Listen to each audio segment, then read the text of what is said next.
I've got a golf secret that I don't think most people know about. And when you know about it, it completely changes your golfing life. And I don't know why people aren't talking about it more.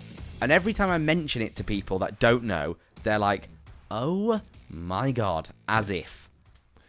This is the bag thing, isn't it?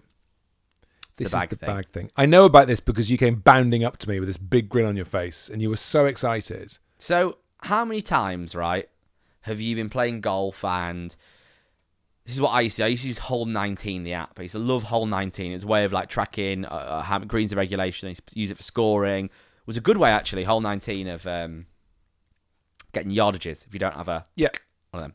So Hole 19, I used to do it so much, I'd rest it on the top of my golf bag and I'd take a driver out, whatever. And then by the time I'd hit my drive, I'd gone back, I'd forgot that it was there, and I'd knock it into my bag.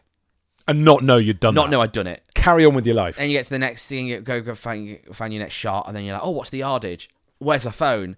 Oh my, you're doing the run back and forth to the tee and blah, blah, blah, blah, blah, blah.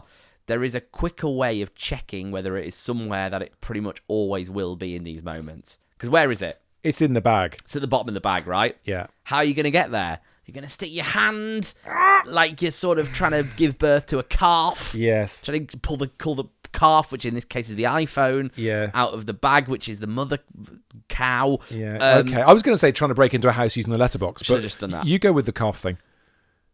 On the big pocket on most golf bags, so the way you probably keep your waterproofs, the big one, at the bottom of there is a zip. There's a zip. There's a zip.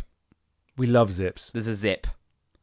Zip that up inside the pocket. Yeah. That will then reveal, sort of like a flap, all your shafts, because it's basically your golf bag. It's like seeing your golf clubs in bed.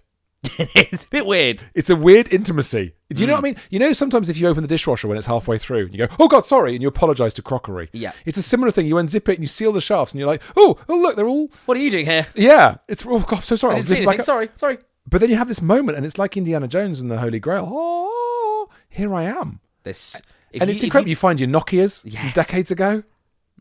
Huh? If you don't know about this zip, pause it. If you don't know about this zip, pause this video, go and find your golf bag, because let me clarify, 90% of golf bags have this zip. Yes. You may be the 10% that don't have them. Sorry if that's you.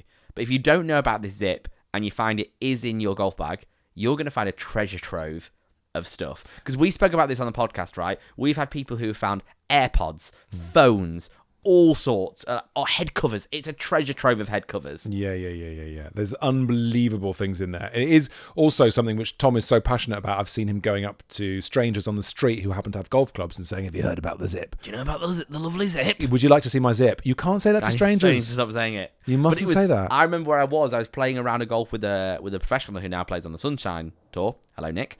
And he told me about the zip. He's like, why don't you do the zip thing? And then you go, what zip it? And he showed me it. He's unzipped it, and there was my phone at the time. Yeah. And there was like an old banana down there, a couple of Snicker, that sort of thing. It's all sorts of red rum. What are you doing down there? Yeah. I lost one of my iron head covers. That's right. I use iron head covers. What of it? It's 2024. Grow up. And I try and just block out my mind that he does it. Do you know what? I know I'm embarrassed about my iron head covers when one of them falls off and I don't see it, and someone in the group behind comes up to me holding it, and it just looks like such a used prophylactic. Do you know what I mean? It's just got this flappy, white polystyrene. I'm like, oh, that's mine. That's when I realised they're not good. Anyway, I use them and I love them. My son knocked a loose one inside my bag the other day, and that's when I discovered. Do you want to hear a sad story? Go on. My bag that I've got. You're one of the 10%ers. One of the 10% that has not got a zip. Because I went, oh, Tom's telling me about this zip. And then I started going, no, it's here somewhere. And I just had this sort of breakdown, just unzipping all the pockets on my bag. And my son just watching me go, there's bound to be a zip. Eventually just punching a hole through the bag. So there is no zip on my bag, which means my pitching wedge currently does not have an iron head cover. I have a bareback pitching wedge. This is the geekiest thing, and this only works because of this show and this podcast and you lovely people who this will be helpful for. Below this video, we could create almost like a directory of golf bags and whether they're zipped or not zipped. Oh, so you could post your golf bag. God. Post the golf bag. It's too good, this. And the year you bought it and just zip or no zip. And then we can send this video to people and go, oh, I'm thinking about getting this bag. Check the directory. It's in the comment section. Speechless. Do the right thing. Speechless. Get down there. Do the right thing.